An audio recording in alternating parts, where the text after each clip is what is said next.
Слушате Пелагониска хроника. Радио Пела 96,8 FM. Настани на денот. Во недостиг на градинки и потребата од згрижување на деца, останува отворено прашањето дали може компании во својот круг да имаат детски градинки за своите вработени. 4 нови драмски текстови на македонски автори ќе бидат поддржани да учествуваат на програмата Драмолетање, што ќе биде организирана за време на театарскиот фестивал Војдан Чернодрински. За да нема препишување, матурантите годинава ќе полагаат државна матура во амфитеатрите на универзитетите. 60 гола паднаа на ракометниот надпревар Деспина Пелистер, прилепчанки поразени на домашен терен со 30-34. Фудбал уште ќе се игра во Прилеп. Времето денеска променливо облачно со локален дожд и температура до 22 степени.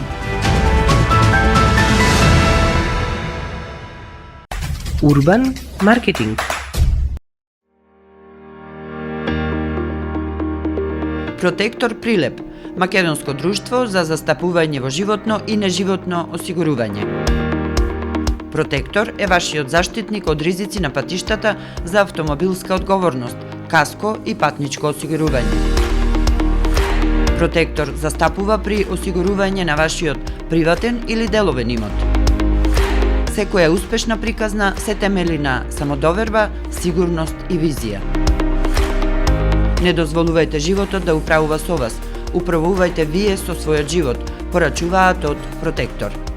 Животно осигурување со Протектор, совршена комбинација на штедење и осигурување од ризици. Друштво за застапување во осигурување Протектор Прилеп, на булевар кај пензионерското друштво. Телефон 073 555 006. Протектор. Не дозволувајте животот да управува со вас, управувајте вие со својот живот.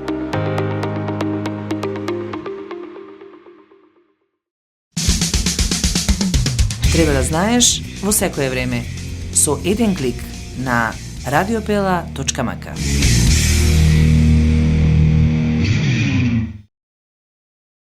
Урбан маркетинг.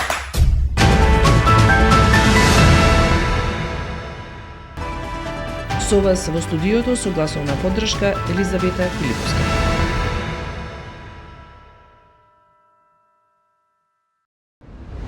Во недостиг на градинки и потребата од згрижување на деца, останува отворено прашањето дали може компанија во својот круг да има детска градинка за своите вработени. Што за ова изјави заменик министерот за труд и социјална политика, демографија и млади Ѓоко Велковски при посетата на Прилеп. Не е ограничено да се отвора детска градинка, зборам доколку ги исполнуваат оние стандарди каде што може да бидат нели дечињата згрижени, зависи од каков тип на компанија станува збор, да не е загрозувачка по нивното здравје и слично, така да во моментов имаме иницијативи повеќе кои што веќе влегуваат во фаза на реализација.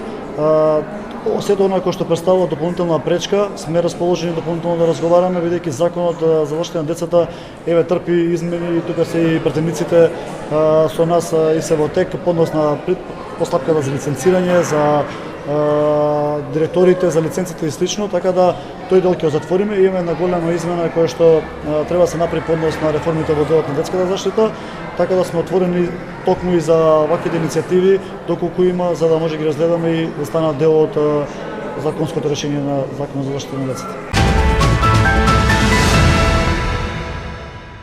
4 нови драмски текстови на македонски автори ќе бидат поддржани да учествуваат на програмата Драмолетање, што ќе биде организирана за време на театарскиот фестивал Војдан Чернодрински.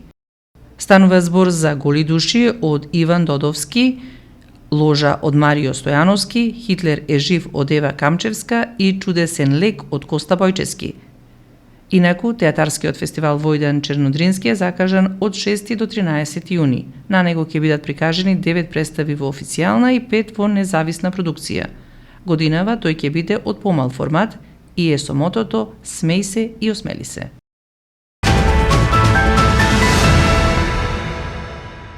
За да нема препишување, матурантите годинава ќе полагаат државна матура во амфитеатрите на универзитетите во Битола, Штип и Скопје. Материјалите се веќе во подготовка, мобилните телефони нема да се употребуваат, бидејќи наставниците ќе бидат задолжени да ги спроведуваат учениците да си ги оставаат мобилните телефони на соодветно место во просторијата, каде што ќе се полага, а меѓу матурантите ќе има растојание од 1,5 метри. Првиот испит мајчни јазик, македонски, албански, турски и српски ќе се одржи на 31 мај. Вториот екстерен предмет кој може да биде математика или странски јазик, англиски, француски, германски или италијански ќе се полага на 11 јуни.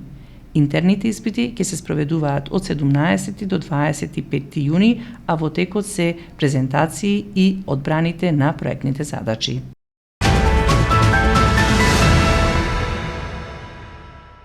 Шеесет гола паднаа на ракометниот надпревар Деспина Пелистер. Прилепчанки беа поразени со 30-34. Битолчанки го решија мечот уште по 8:1 на стартот. Потоа се беше полесно, па иако домаќинките се доближаа на 2 пати до -2, Пелистер успеа да одработи рутински до крај. Моника Босиловска имаше 13 погодоци за Пелистер, а Андреја Конеска даде 9 гола за Деспина.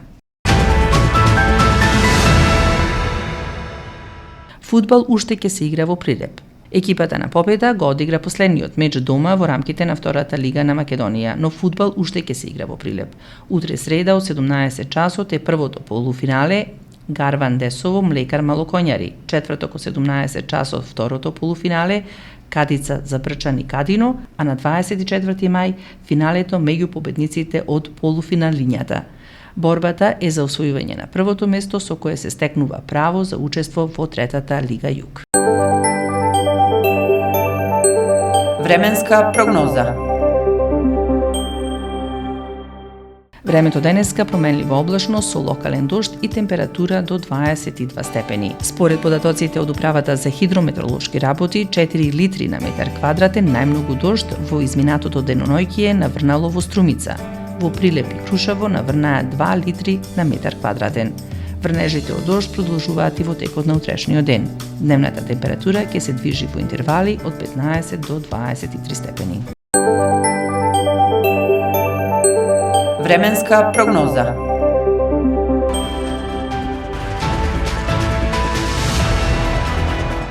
Слушавте Пелагониска хроника. Продукција Радио Пела, уредник Гордана Цветановска, техничка реализација Никола Димески. Мај 2025.